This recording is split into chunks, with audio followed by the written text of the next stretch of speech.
Hello नमस्कार, welcome to inculcate learning. तो answer keys आ गई हैं जी, लेकिन इस बार ट्विस्ट है थोड़ा सा कि आंसर की सिर्फ 3 दिन जो पेपर हुए थे, 21, 22 और 23 अगस्त को जो पेपर हुए थे उनकी आंसर की आई हैं। यानी कि आंसर जैसे पेपर आपके शिफ्ट्स में होते हैं, किश्तों में होते हैं, वैसे ही किश्तों में आपके आंसर की जो है वो रिलीज हो रही है।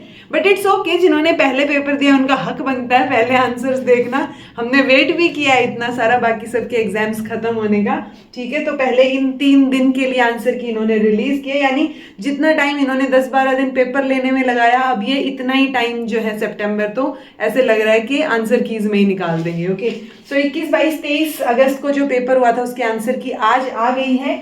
और चूंकि इन्होंने शाम को निकाली है तो 7 तारीख को यानी आज शाम के 5 बजे के बाद से आप जो है अभी अप्लाई कर सकते हैं, यानी कि चैलेंज कर सकते हैं। अगर आपको कोई आंसर लग रहा है तो चैलेंज करेंगे तो पैसा तो देना पड़ेगा, तो 200 रुपए एक क्वेश्चन के, ठीक है। सो इट्स लाइक आप बहुत श्योर हैं, आपको लग रहा है ये क्वेश्चन जो है वो इन्होंने गलत कर दिया है, उसके साथ साथ आपका वो क्वेश्चन गड़बड़ हो रहा है कि उसकी वजह से आपके मार्क्स ऊपर नीचे हो जाएंगे, तो डेफिनेटली, और आपके पास प्रूफ भी होना चाहिए उस चीज का कि ये क्वेश्चन ऑथेंटिक रूप से कैसे आप जो है क्लेम कर रहे हो कि सही है। ओके, सो ये 200 रुपए पर क्वेश्चन के हिसाब से आपकी चीजें चलेंगी। 7 तारीख आज 5 बजे से शुरू होके 9 सितंबर के रात के 12 बजे तक, ठीक है।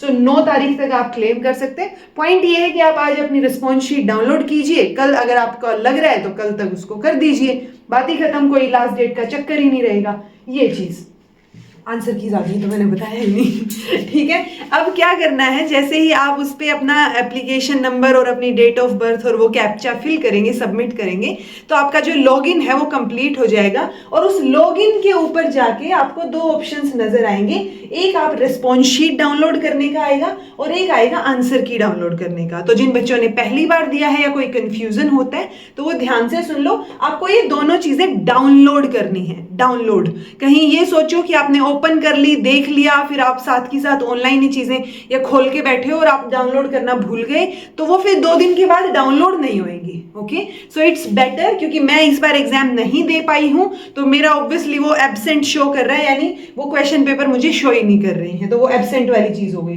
तो अपनी रिस्पॉन्स शीट डाउनलोड कर लीजिए, मेक श्योर। सबसे पहला काम आपको यही करना है। इसमें भी कई बार ये होता है कि आप जैसे ही रिस्पॉन्स शीट खोलते हैं ना तो वो नीचे तक स्क्रॉल कीजिए, उसको देखिए लास्ट क्वेश्चन तक, क्योंकि कई बार नीचे वाले क्वेश्चंस जो है वो नेटवर्क या जिस भी वजह से ओपन नहीं हुए होते, और आप अगर उसको डाउनलोड ऊपर प्रिंट वाले पे ही क्लिक कर देते हो तो वो आधी पद्दी डाउनलोड हुई होती है। सो वो चीज आप जो है श्योरिटी के साथ देखें कि आपने पूरी की पूरी चीजें डाउनलोड की हैं। इन दोनों चीजों को, आंसर की को भी और अपना जो ये है रिस्पॉन्स शीट है, इन दोनों को डाउनलोड कीजिए।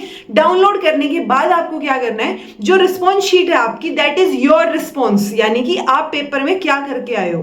ओके, सो वहां पे जो आंसर्स आपको दिखेंगे, जो आपने आंसर हर एक क्वेश्चन के बाद, वो आपका दिया हुआ आंसर है, और आंसर की में आपको सही दिया हुआ, यानी सही आंसर कौन सा है उन कोड्स में से वो होगा, तो आपको मैच करना पड़ेगा। ओके, जो गलत है वो ऑब्वियसली आप देखेंगे कि आपकी रिस्पॉन्स शीट में गलत है तो आप सही वाले पे टिक कर लीजिए।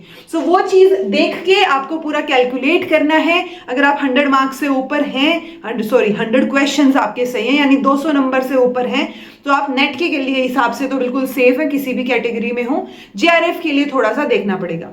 जो बच्चा रिस्पॉन्स शीट डाउनलोड करे या जो इनकलकेट लर्निंग देख रहा हो, मेक श्योर मुझे रिस्पॉन्स शीट भेज दीजिएगा, ताकि मैं भी थोड़ा सा उसको एनालाइज कर पाऊं या आप लोगों को बता पाऊं कि कौन कौन से क्वेश्चंस में डाउट है या नहीं किया जा सकता है या किया जा सकता है, मेरा ओपिनियन बता पाऊं। अदरवाइज और कुछ नहीं। कई बच्चों को ये भी होता है कि रिस्पॉन्स शीट है, मेरे आंसर्स लगा रखे हैं, तो वो चीज दिखे ना मैम को या जो भी। देखो, मैं वैसे भी आपको पर्सनली तो जानती नहीं हूँ कि कौन है आप, तो उससे कोई फर्क नहीं पड़ता कि आपने क्या आंसर दिया था, या ऐसे जजिंग वाला फैक्टर नहीं आएगा। मेक श्योर आप मुझे भी रिस्पॉन्स शीट भेज दें जो यहाँ पे हुए थे, क्योंकि 22 को हमें हमारा एजुकेशन का तो हुआ ही था, तो मैं एक्सपेक्ट कर रही हूँ कि एजुकेशन वाले बच्चे तो एटलीस्ट पेपर भेज दीजिए ताकि मैं भी एनालाइज कर पाऊँ। और बाकी किसी क्वेश्चन में अगर आपको लग रहा है, चाहे पेपर 1 के कोई भी सब्जेक्ट का पेपर 1 अगर है और आपको लग रहा है कि मैम ये वाले में थोड़ा डाउट आ रहा है, कर सकते हैं नहीं कर सकते हैं, तो फिर आप जो है मेल कर दीजिएगा। मैं ट्राई करूंगी कल की कल जो है उस एटलीस्ट इन चीजों से रिलेटेड जो चीजें मेल है उसका जल्दी रिप्लाई कर पाऊं, चाहे पॉजिटिव हो नेगेटिव कैसा भी रिप्लाई हो, बट आपको जल्दी रिप्लाई मिल पाए कल की कल। सो वो कोशिश रहेगी, ठीक है। अब यहाँ से आप फिर वो चैलेंज कर सकते हैं, क्योंकि वहां पे चैलेंज का ऑप्शन खुला रहता है। आप आंसर की चैलेंज करने के लिए ओपन करेंगे ना, तभी वो आंसर की खुलेगी। तो हो सकता है वो डाउनलोड भी ना हो रही हो, तो आप उसके स्क्रीनशॉट्स ले लीजिएगा सारे क्वेश्चंस के मैच करने के लिए, क्योंकि जब आप आंसर की देखते हैं तो उसमें इस तरीके का कुछ आपको देखने को मिलता है कि अगर ये चीज है, यहाँ पे आपने आंसर की पे क्लिक किया तो आपका एक पेज खुल गया। उस पेज में आपको इधर क्वेश्चन का कोड मिलेगा, यूजुअली यही होता है, क्वेश्चन के कोड के सामने आपको करेक्ट आंसर का कोड मिलेगा, और उसके बाद आपको वो जो 4 ऑप्शन थे ना एग्जाम में, जो 4 ऑप्शन थे, वो चारों ऑप्शन मिलेंगे। यानी कि हम बोल रहे हैं कि ये वाला आंसर करेक्ट है, करेक्ट आंसर की में एनटीए बोल रहा है, और आप बोल रहे हो कि नहीं जी, यहाँ पे आपने बोला है कि ए वाला ऑप्शन सही है बट बी वाला होना चाहिए। तो चैलेंज करने के लिए आप उस क्वेश्चन के आगे बी पे टिक करोगे, ठीक है। ऐसे ही जितने भी क्वेश्चंस आप चैलेंज करना चाहो उन पे आप टिक। अच्छा, ये भी कई बार होता है कि एक ही बार में चैलेंज हो सकते हैं। आपने एक बार चैलेंज कर दिया तो हो सकता है ना आपकी रिस्पॉन्स शीट दिखे ना आपका आंसर की दिखे। सो वो चीज मत कीजिएगा, एक बार पहले रिस्पॉन्स शीट डाउनलोड कर लीजिएगा। आंसर की के अगर डाउनलोड नहीं हो रही है तो उसकी फोटोज ले लीजिए या स्क्रीनशॉट ले लीजिएगा, ताकि आपको सभी आंसर्स पता हो सारे क्वेश्चंस के। और उसके बाद इकट्ठा जो है आप 2-3 क्वेश्चन या जितने भी क्वेश्चन आपको लगता है उस हिसाब से फिर इकट्ठा ही चैलेंज कर दीजिएगा। तो पहले पूरा पेपर एनालाइज करना बहुत जरूरी है। ओके, तो मैं उम्मीद कर रही हूँ आपको समझ आ गए होंगे कि चैलेंज कैसे करना है, क्योंकि जब आप ऐसे टिक कर दोगे कि अच्छा इस क्वेश्चन का ये होना चाहिए, इसका ये होना चाहिए, तो उस हिसाब से फिर वो पैसे कैलकुलेट करके आपको बता देगा, और फिर जो है उस हिसाब से। अच्छा, ये भी होगा कि मान लो आपने चैलेंज किया है, तो कई बच्चों को ये क्वेश्चन रहता है कि चैलेंज तो मैंने किया है तो क्या मुझे आंसर मिलेगा अगर ये चेंज हुआ? तो नहीं।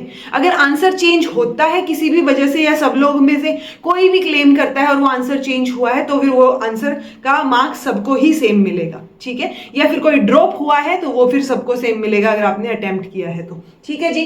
सो बस यही आपको इन्फॉर्मेशन प्रोवाइड करनी थी। फिर भी कोई दिक्कत आ रही हो, कुछ समझ नहीं आ रहा हो, तो कमेंट कर दीजिएगा। कोशिश रहेगी कि एटलीस्ट इस वीडियो के नीचे जो आपके रीसेंट कमेंट्स हो या इन चीजों से रिलेटेड जो कमेंट या मेल आप करें, उनके आंसर्स जो है वो जल्दी से जल्दी पॉसिबली दिए जा सके, ठीक है।